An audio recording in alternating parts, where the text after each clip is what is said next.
Ladies and gentlemen, the goal in your life is not to figure out how to be comfortable in your mental prisons, but to realize that you have the keys to set yourself free.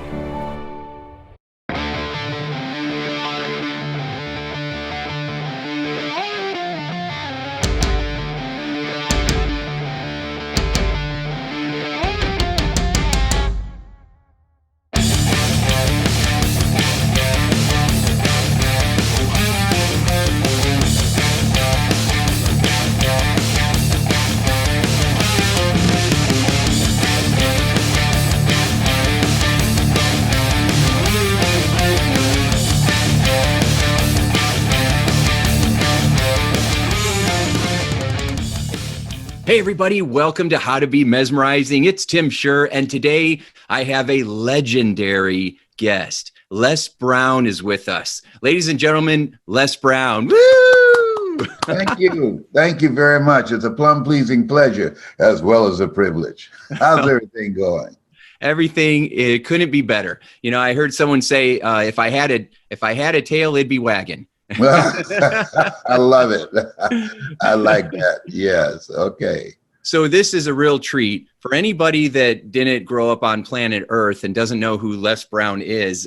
You are one of the most legendary authors and motivational speakers and inspirational authorities on this planet. And it is a true privilege to have you with me. And this is just so exciting to be able to spend a little bit of time to swim some laps in that brilliant mind of yours, and see what kind of tools and insights inspire you so that we can use that in our own life. So happy that you're here, Les. Thank you. And I'm happy to be here. And I want to thank you for the work that you're doing and helping people to get an expanded vision of themselves and transform their lives. Congratulations for the light that you bring. Thank you. Thank you. Yes, that's what this is all about. Helping people to realize that, as you say, I get to quote you in front of you, which is extraordinary, right? But that people have greatness within them. And most people don't know how to unleash it. They don't know how to unlock it. So let me start with question number one then for you. If someone asks you, Mr. Brown, what is the secret to success? You know, or to being happy or fulfilled in your life? What would you say? I would say living a life that is in alignment with who you are. Something that is your passion. It's your reason for being. It's something that you would love doing it 7 days a week and don't get paid for it, but you do it so well that people want to pay you. Yeah. And something that provides some impact and service for others. Yeah. What if people don't know what that is? You know, I feel like you and I have found our calling, right? But there's so many people that maybe don't know how, you know, what they really like. Do you have any ideas for where to point them? Absolutely. That's a simple one. You experiment.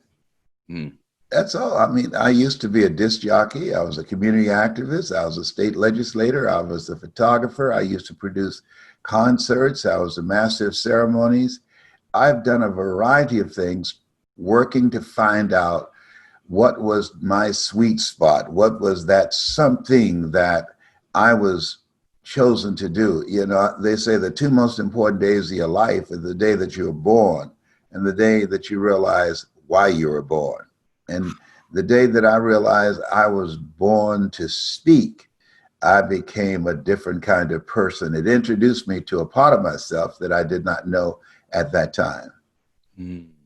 I think that's one of the reasons why we go through this life experience and why we go through different challenges and exciting times, because it's how you become you. It's how you grow into your full potential. As you would say, how you find your greatness within. Without challenge, without adversity, how could you possibly discover how far you could go or how great you can be?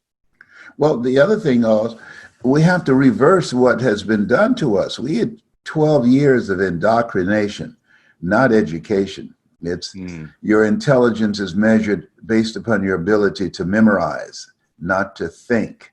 And so we really have to revamp our educational process.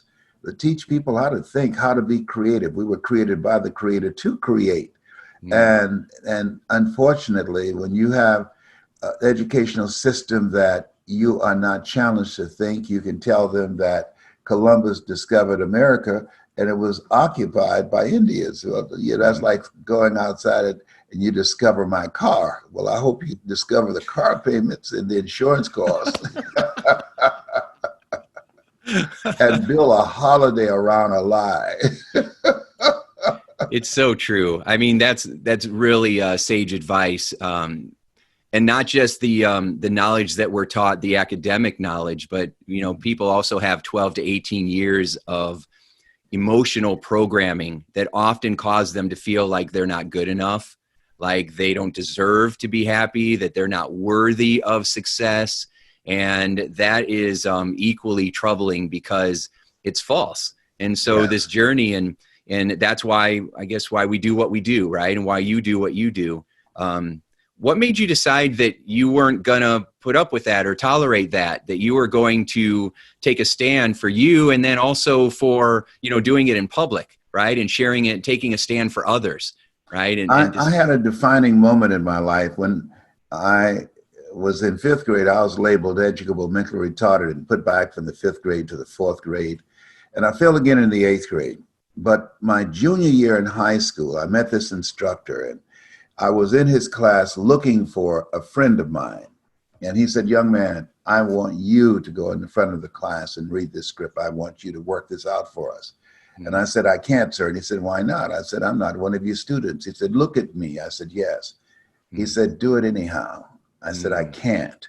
And then the other students started laughing, saying, "He's DT, he's Leslie. He's got a twin brother, Wesley. Wesley is smart, but he's DT." And he asked, "What's DT?" And they said, "He's the dumb twin." And I said, "I am, sir." And he came from behind his desk. He said, "Don't you ever say that again. Someone's opinion of you does not have to become your reality." And that was a turning point, because how we live our lives is a result, as you are aware, of the story we believe about ourselves. And he interrupted my story, our self-explanatory style. And it was a jarring moment, but a defining moment. And I developed a relationship with him, and that relationship and that moment really took me to a place within myself I could not have gone by myself. My mother said, "Sticks and stones can break your bones, but words can never hurt you." That's not true. Words can hurt, and very deeply. But when he said that, it just touched me at the core of my being. It's Oliver Wendell Holmes said that once a man or woman's mind has been expanded with an idea, concept, or experience, it could never be satisfied to going back to where it was. So the experience that I had standing before him, and after that, in the relationship that we had, it gave me an expanded vision of what was possible for me. I went beyond seeing myself as the dumb twin to beginning to believe that anything's possible. And that was a major breakthrough for me. Wow, that is a powerful story. So, they say that sometimes you just need one person to believe in you so that you can believe in yourself. And that was your story, right? And that happened for you. And so if somebody's listening right now and you don't feel like anybody in your life believes in you, Les believes in you. I believe in you. Absolutely. Now It's your turn to believe in you. Yes. Yes, that's why we do this, right? We could have had a conversation without recording it. We're doing this for the person that is listening to it right now, or watching it right now, and that's you. So outstanding. I have two boys, 12 and 16, and for a long time I've told them, if somebody calls you a banana, does it make you one? And they always would laugh, no. So if someone calls you anything else, it doesn't make you one. It just reveals who they are. So, absolutely. Yeah, that's beautiful. So you have had, so it's kind of interesting that you would have that label, and then, for people not to recognize the person that you are going to become, and the legend really in the industry that you are going to become.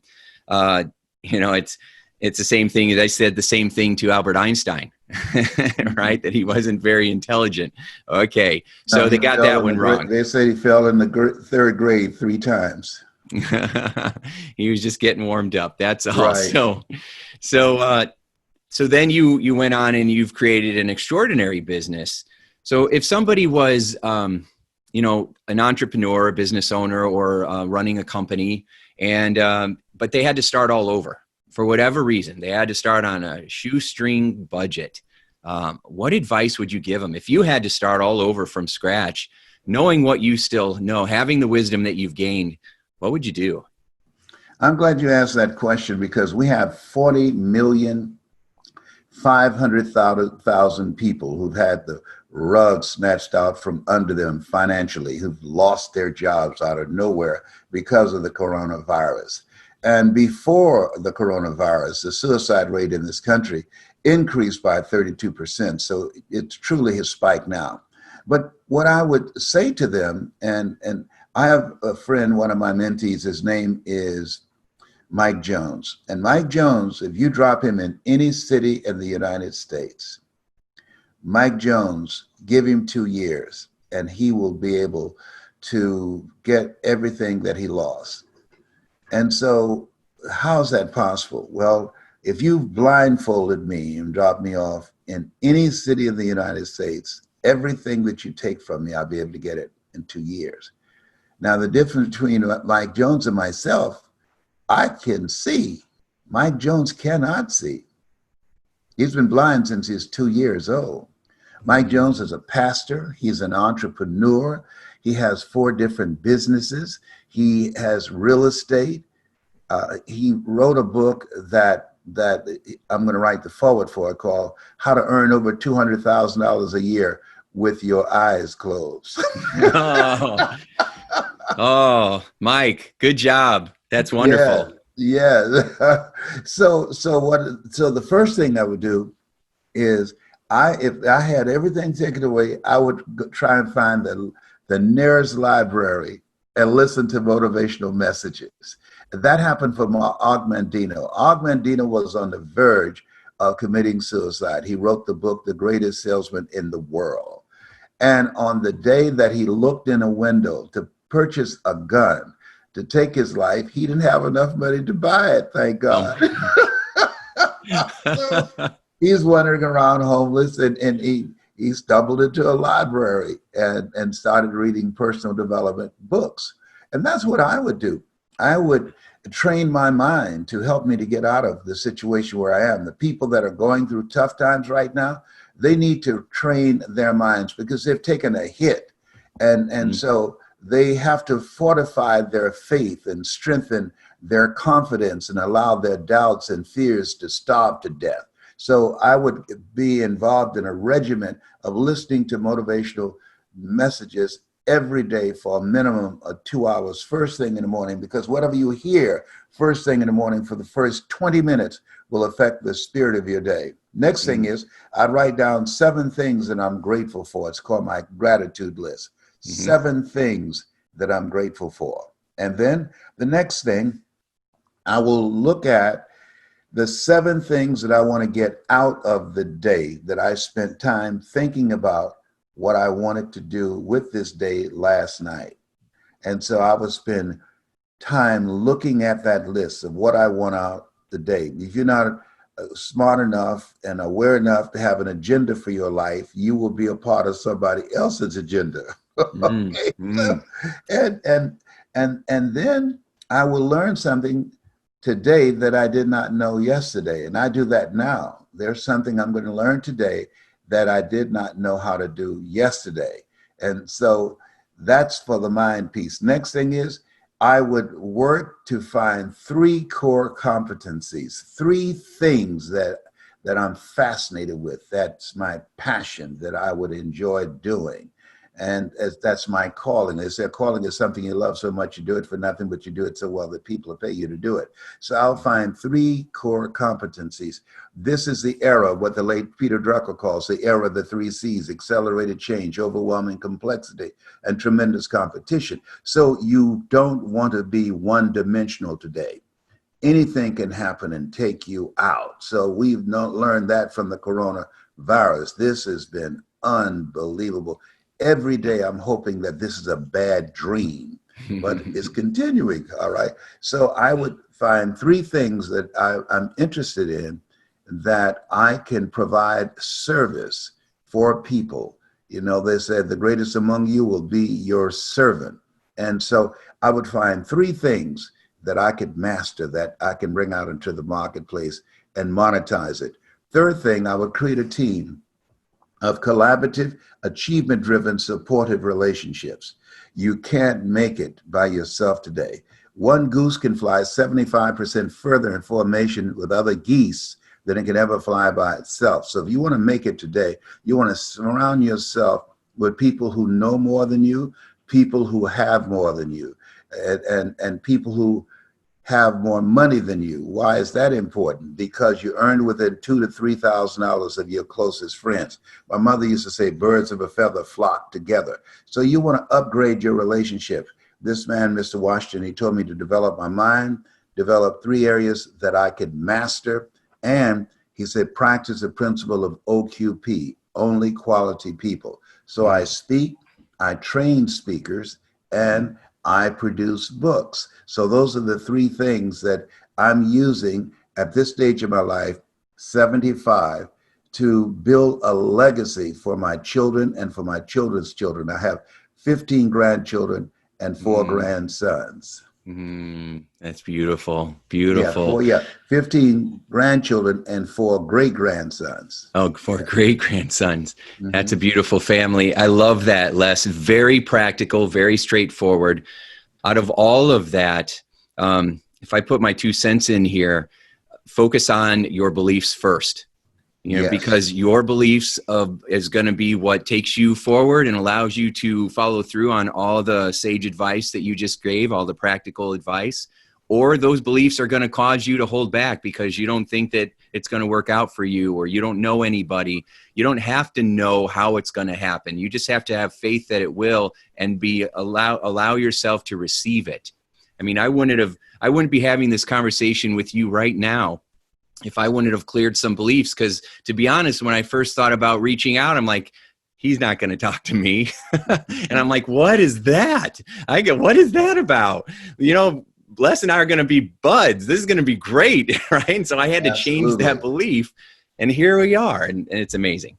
So that's a beautiful, beautiful response. So flip side, any advice on what to do or what not to do based on some things that haven't gone so well for you in your life? Because I know you have tremendous success, but you're human. So we've also, I'm sure, had tremendous setbacks and things like that. So is there something that you've learned not to do that you want to provide as kind of like a warning or cautionary tale? Don't react immediately when something happens to you. Good. The gentleman who received the Nobel Peace Prize for that, he talked about the value of pausing, because you don't make your best thinking available to yourself when you react, as opposed to pause, to take time, and to respond. Yeah. And so, because life is going to always throw you some curveballs, things that you just can't anticipate. That's why Forrest Gump said life is like a box of chocolates. You never know what you're going to get. And this is true. I never forget, 27 years ago, a doctor looked at me and said, you have cancer, and it has metastasized to 7 areas of your body, including the spine. Wow. I said, wow. I said, man. And he said, why are you smiling? I said, 7 is my lucky number. I said, I was born February the 17th. I said, I'm one of 7 children. I said, Joshua marched around the walls of Jericho 7 times. Naaman dipped himself in the River Jordan 7 times. 7 is my lucky number. He looked at his nurse and said, this is a strange one here. So I asked him, I said, can you give me a second opinion? He said, yes. And you're ugly too. I know you didn't just call me ugly. I said, man, that's malpractice. Yeah, put me in there. I said, oh my God. And as we were both laughing, he said, you got this. We determine the diagnosis. God determines the prognosis. You and God got this. Amen. And I left his office not with a heart full of fear, but a heart full of faith that I was going to be here in spite of the prognosis that said I had around 4 to 5 months. And so here I am 27 years later. One of the things that I believe the doctor should never tell someone they're terminally ill. What they should say is that my knowledge and my ability to help you has terminated. Now you need to begin to explore some other options. That is so much more accurate. Wow. Whew. Again, I got the chills. That's a beautiful story. Yeah, I remember when we were talking on another time and you said I'm a cancer conqueror. Yeah. Right? That was an experience that I had, but you are the experiencer. You're more powerful than the experiences, and you transcended it. And how do you think that happened? Because of training my mind to serve me as opposed to being a victim of my mind and being manipulated by my mind. And that's why we're told, be ye not conformed to this world. That means don't allow your mind to conform and have you making choices within the parameters of what's in your head. Live out of your imagination and not out of your history. And so that's an ongoing process of reading, of listening, of challenging yourself, of reaching beyond your comfort zone. Because in order to do something you've never done, you've got to become someone you've never been. And so through the ongoing process of disciplining myself, I remember Brian Tracy that I talked with yesterday. He did a lecture and it said that average American reads one book a month. He said, if you read one book, no, the average American reads one book a year. He said, if you read one book a month, and 5 years, when the average American would have read 5 books, you'd have read 60 books, that will make you an expert. Knowledge is new currency. So I disciplined myself to read 30 to 40 pages a day, which really added up to around 2 to 3 books a month. And now he was absolutely right. I found a way to monetize that because I was reading stuff that I was interested in. Speaking is not work to me. I have fun. Sometimes when I speak, when I get through, I feel so good.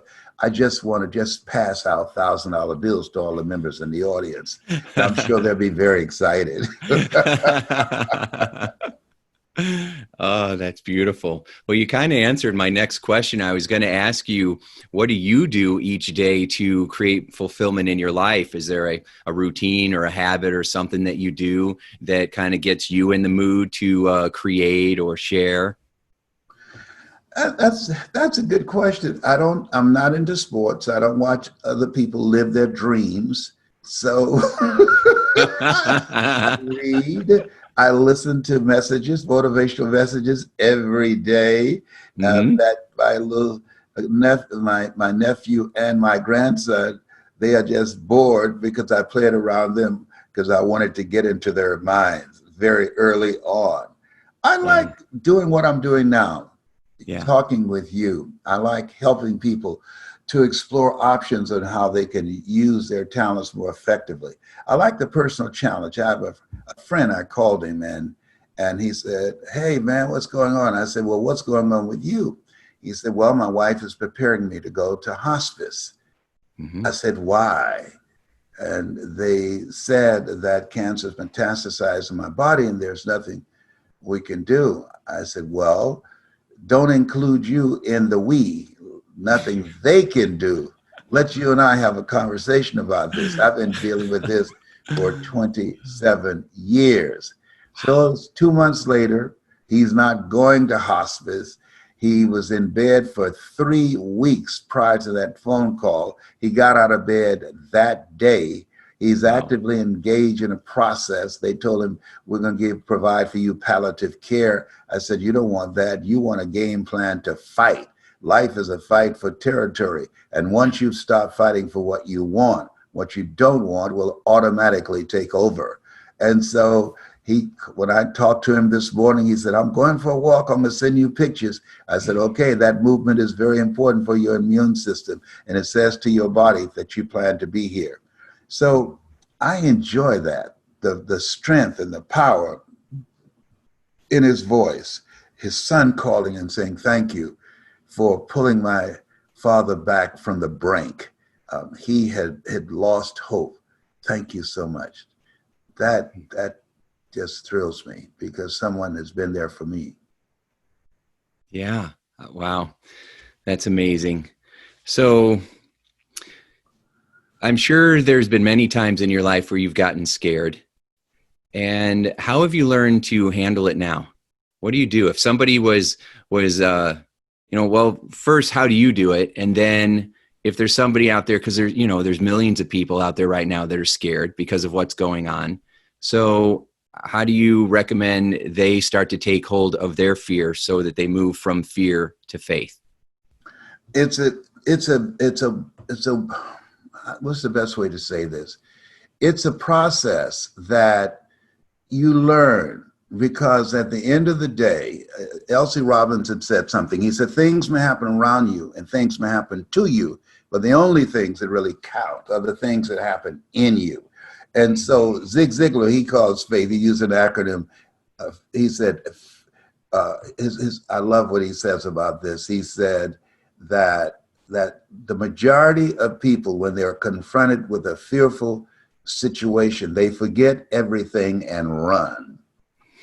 But there are some who face everything and rise. Ooh, finally, yeah. New ones.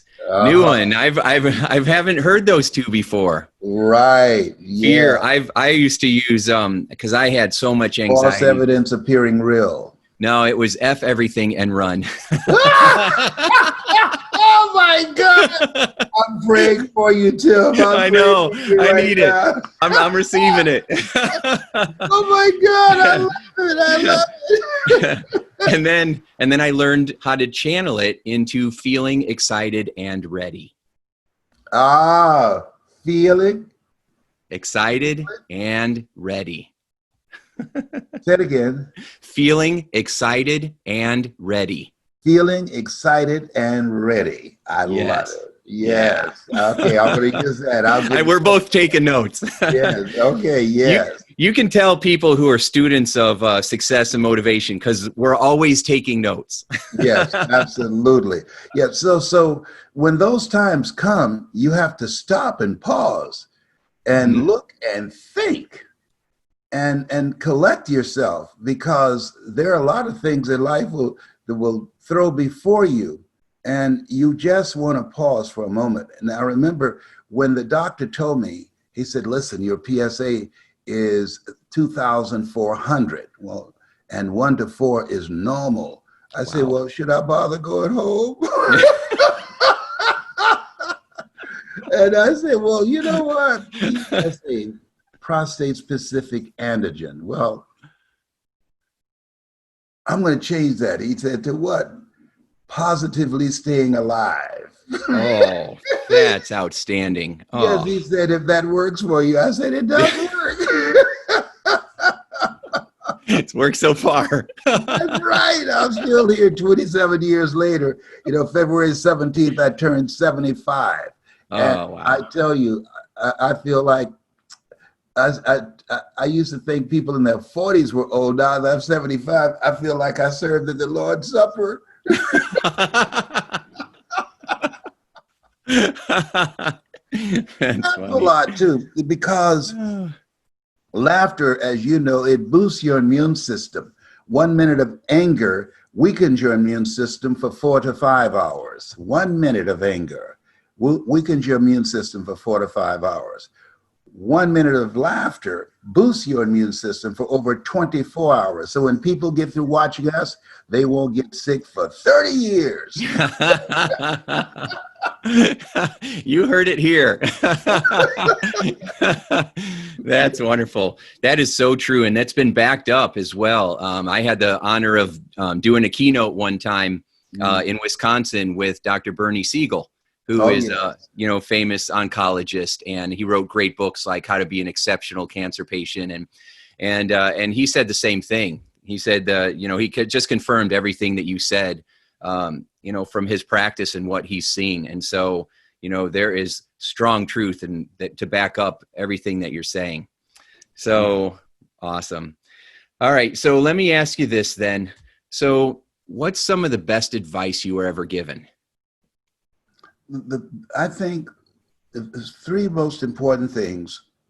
One, when Mr. Washington said to me, develop your mind, and he gave me a series of cassette tapes, and one of them was The Strangest Secret by Earl Nightingale. Mm-hmm. All right. I mean, that when I listen to that now, I still hear things that I did not hear in 1963 when he gave it to me. Okay. The second thing he told me that was very important, and Robert Shurr said it, always expand, because if you don't, you'll become obsolete. And Robert Shurr said, expand or you are expendable. And the third thing he said, practice the principle of OQP, only quality people. People rub off on you. You earn within $2,000 to $3,000 of your closest friends. So when he told me that, I got all the broke people out of my life. I said, y'all gotta go. You got to go. I'm not mad. You don't have to be mad with me, but y'all gotta go. I gotta get away from all the broke people. I can't deal with y'all. No. Oh gosh. All right. Okay. That's great.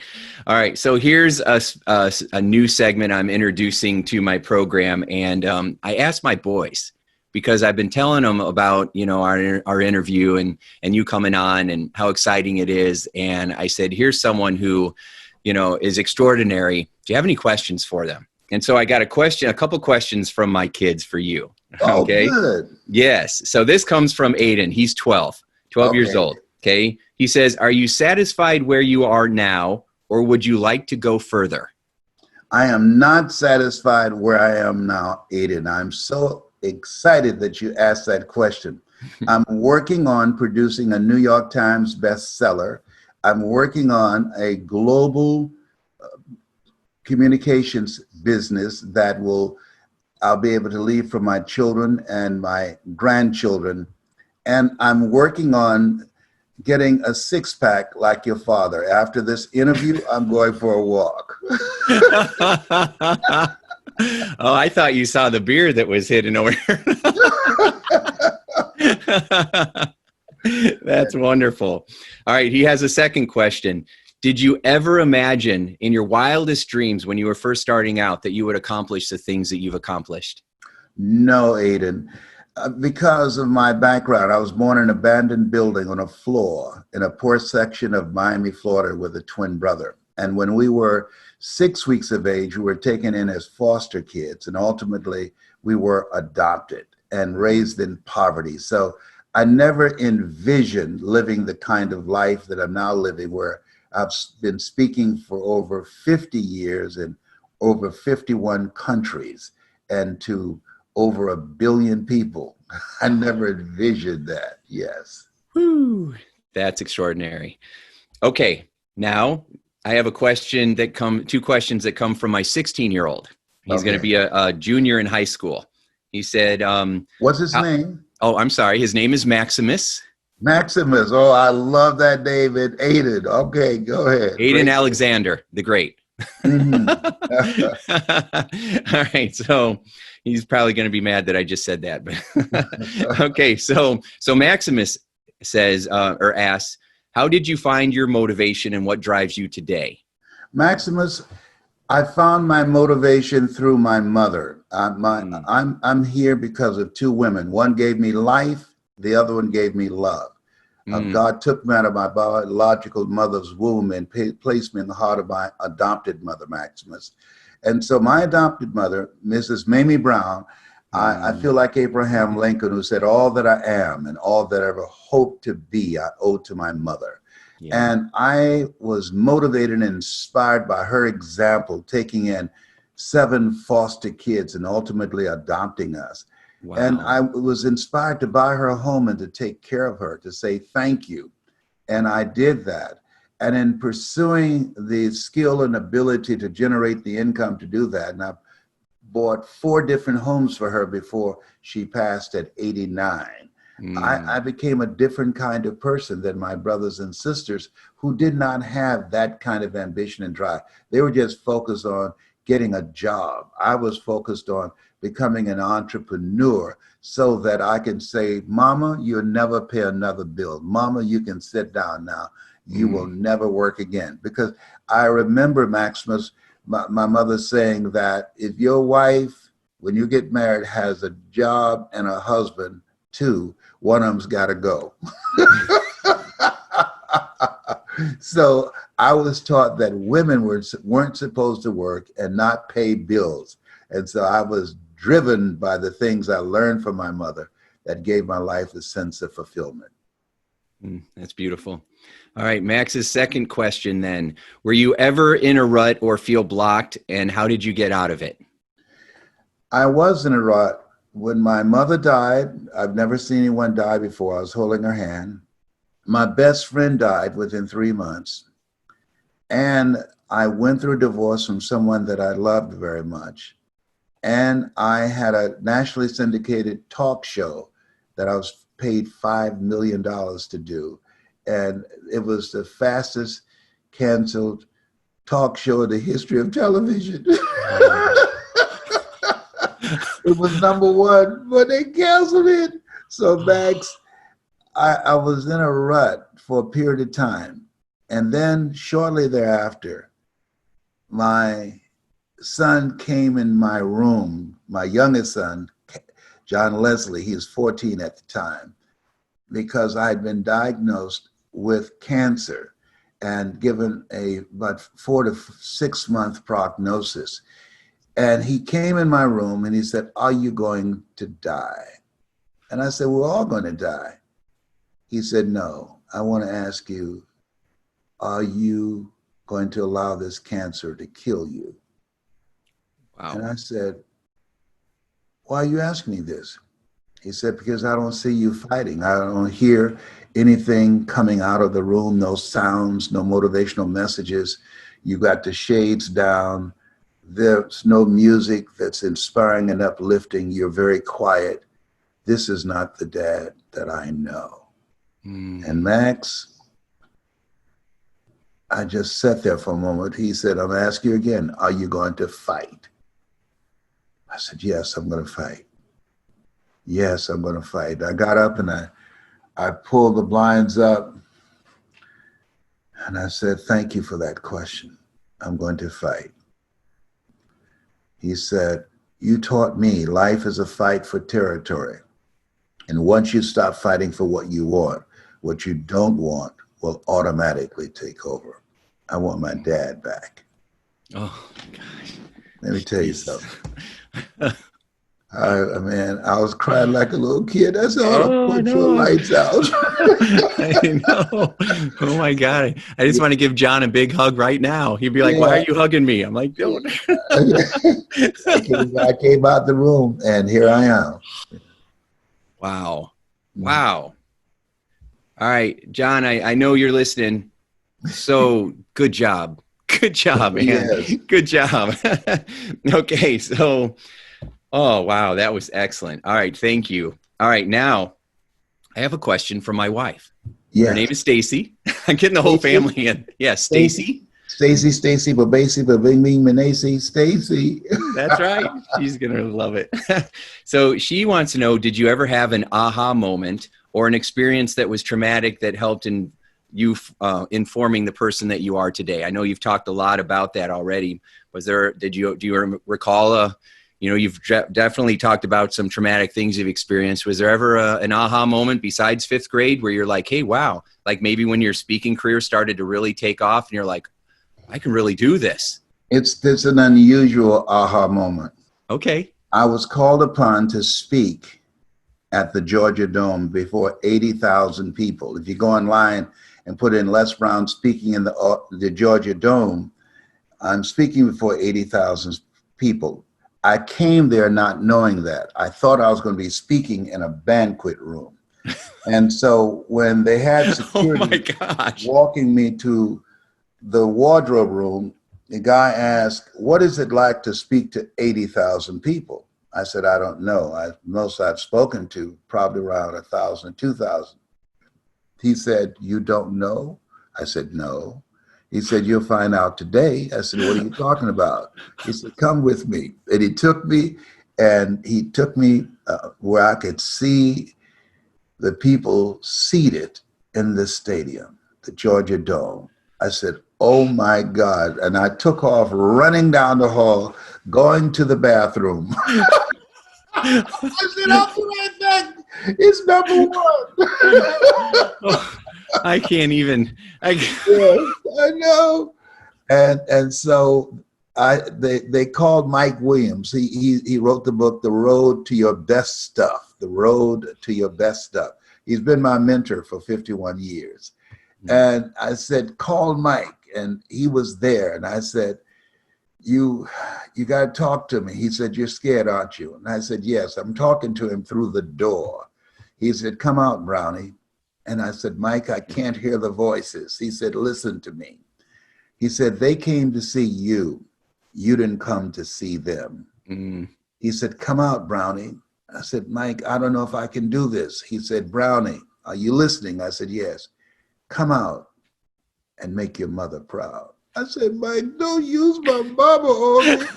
Don't do that. Yes. Oh, he's good. He knew where he had to go. And they were walking me toward the stage, and we're back of the curtains, and I stopped and I got everybody to pray for me. Then I took their hands and put it on my head. And all I remember was, as I was going up, he said, Brownie, you can do this. Make her proud. Mm. And I turned and the guy gave me the microphone. And I gave the speech, but I don't remember giving the speech. I don't remember seeing the audience. I don't remember hearing their response. But after I went to the dressing room and they were chanting for me to come back out, and I came back out, I said, they like me. I said, wow. And I said, thank you very much. I started crying. Thank you very much. And then I started doing like it. I said, they like me. They did very good. I don't remember to this day. I do not remember giving that speech. Wow, that's extraordinary. Yeah, that's a legendary talk. That was the it's not over till you win. Yes. Speech that you gave. That's wow. So if anybody hasn't watched that, go to YouTube and do the search on Les Brown. It's not over till you win, because that is powerful. Mm-hmm. In fact, in a little bit, we're going to be talking about how other people, if you feel like you have a calling to do something like that or have an experience like that, Les is putting together a pretty extraordinary opportunity. So make sure you hang in to the end of the interview, and we'll talk about that. So that is a remarkable story. I had a very small, similar experience. I was supposed to do a show, and I thought it was going to be about 100 people. And I walked into the back of the room, and it was as far as you could see, and the lights were out, and it was the stage up front that was all lit. And then when I got up there, the lights are so bright you can't see the audience. All you can hear is laughing and echoing all the way back. Yes. Yeah, I about had a panic attack, but it went well. That's what I do too. I started praying. I do it every time. I did it before this interview. I asked God to come through me, use me as a tool, let his words and wisdom come through me and kind of help me get out of the way. Yeah. My prayer is more of thee, less of me. Ooh, that's so sweet. More of thee, less of me. Thy will be done. Oh, good. Okay. That was great. All right. Now, a couple of rapid fire questions real quick. So what's your favorite way to relax?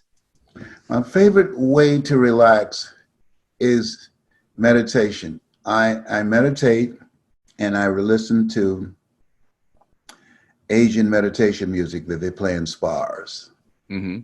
That's my favorite way of relax, and going for walks in the park. Yeah. Yeah, that's nice. Well, what's your most exciting adventure that you've ever had? My most exciting adventure I've ever had was I convinced the pharmaceutical company that I was able to communicate with doctors to teach them how to communicate with their patients to increase their taking of a hypertension medication. And they sent me to 35 cities, including Sweden. Wow. and they paid me $640,000 in 1 month. That was exciting. That is exciting. And what a powerful message. You know, it's something you could get behind, which is really good. All right. How do you get your, oh, let me ask you this one.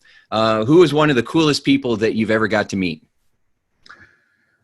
One of the coolest people I've ever got to meet was Shaq O'Neal, the Shaq, who played for the Lakers. Sure. He was a very nice guy and very playful, just like a big kid. It was such a pleasure meeting him, and he was the same that you saw before the camera during a commercial or playing basketball. He was very joyful and fun to be around. That's wonderful. All right. How come Mike was your mentor? Why'd you choose him? I saw Mike speak, Mike Williams. I saw him speak, and I followed him around, and I loved his style of communication, his substance, his air of confidence, and how he was able to have an audience sit on the edge of their seats waiting for the next words that he would speak, and how he put those words together. And I asked him afterwards, I said, could you teach me how to do this? And he said, yes, I can teach you how to be better than me. I said, I'll never be as good as you are, but if I can just be halfway decent, I'll be a happy camper. But he was right. Ultimately, I did pass him. He said, any good coach, all of his students will pass him. Ooh, yes. That's really good. So once you achieved the level of success that that you had desired, was it what you expected? No. I was pursuing financial success, and I achieved that. But the greatest success I achieved was when my children gathered and they said to me, Dad, we're proud of you. We love you. And we're proud of what you have accomplished. But they did not, it did not equate to the money that I had earned. The money did not matter. What they said to me had more currency and value for me. And I thought I was working for the money, but I was working for them.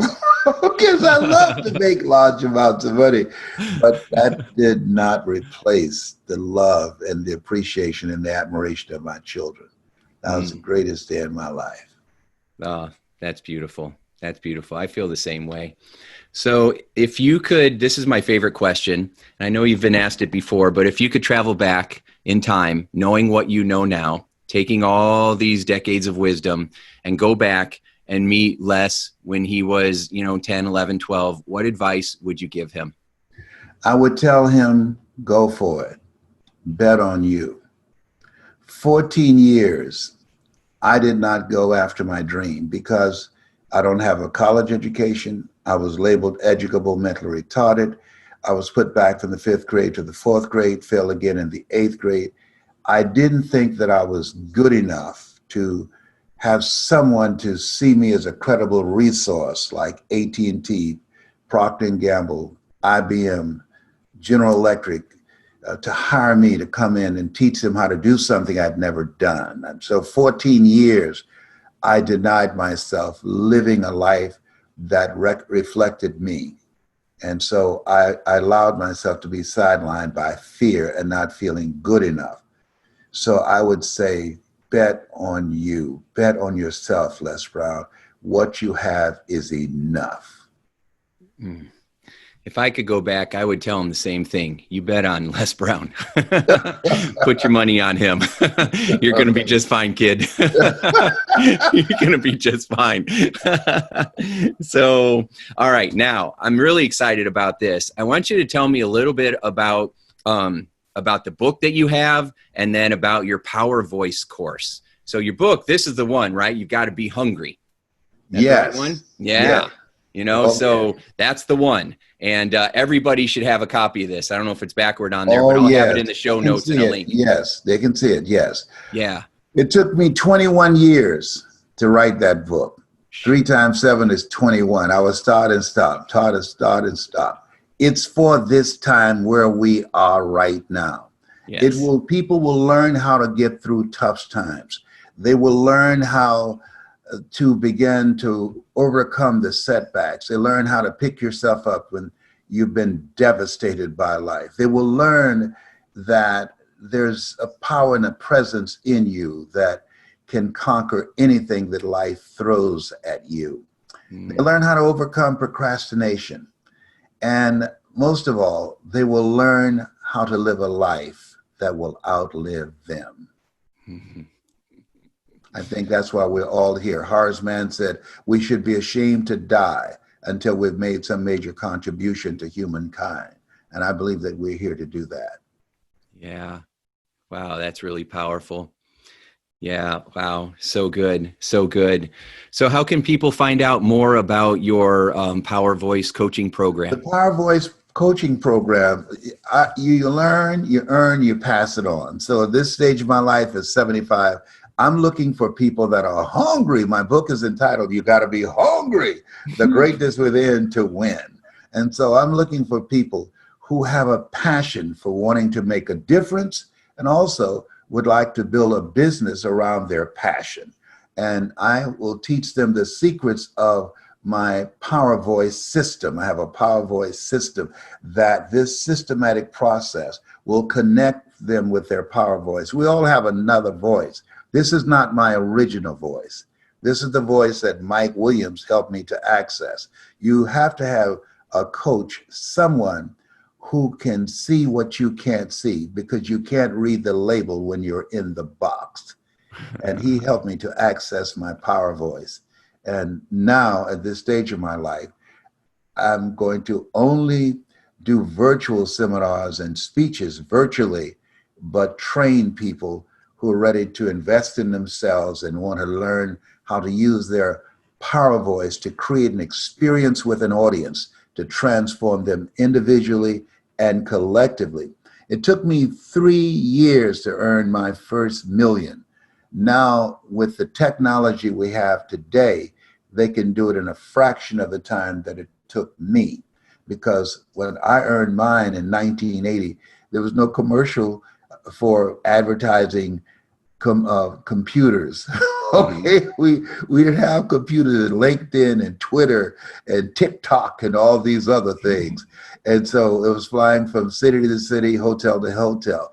But now you have all of the tools you need to do whatever you want to do and have a global business from your home. You can reach millions from your home on your computer. So I'm training people how to use their Power Voice to bring their personality through, how to bring the best out of people, and how to bring the best out of themselves. It is a once in a lifetime opportunity for someone to have the experience of being personally coached and trained by you.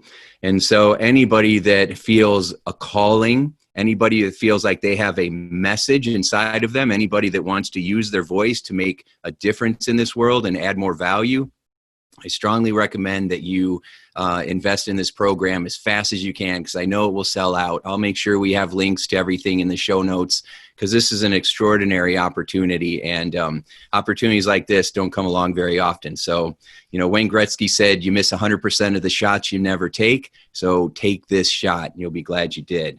Thank you. Yeah. So one final question. What is something that you are sure of? I'm sure that we all have greatness within us, but most people don't take the time to self-reflect, to get to know themselves. And because we live in a world where we're told more about our limitations than our potential, most people die at age 25 and don't get buried until they're 65. And so my goal is to, with the work that I do, is to expand a person's vision of themselves, decrease their level of unconscious self-loathing, increase their sense of worthiness, where they come to believe the words in the play Lion King, Simba, you are more than that which you have become. Mm. That they have greatness in them. Oh, that is beautiful. Ladies and gentlemen, Les Brown. Les, this has been, I feel like it's been the perfect interview. You're spectacular. You're the definition of mesmerizing, and I can't thank you enough for being on this program today. I appreciate you so much. Of all the interviews I have, and you can put this on your piece here, it's the most touching, and the chemistry that we have between each other. I just feel honored to be interviewed by you, and thank you for the work that you're doing and helping people to live their dreams and get out of their head and get into their greatness. Thank you. All right, everybody. You heard from one of the greatest speakers of all time, Les Brown. This has been spectacular.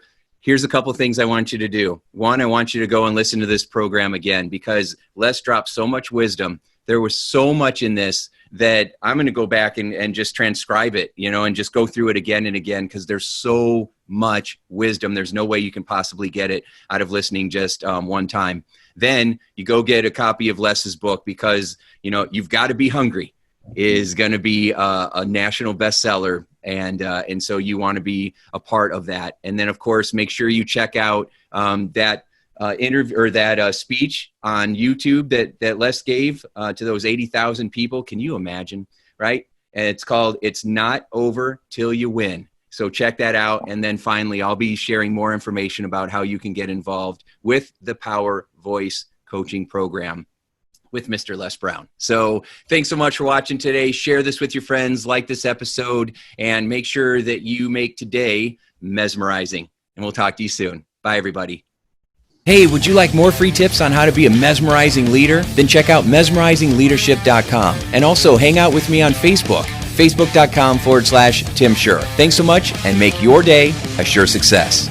Hey, it's Tim Shurr. Would you like to learn my best secrets for how to be mesmerizing? Then head over to www.survivingtothriving.me. That's www.survivingtothriving.me. I'll see you there.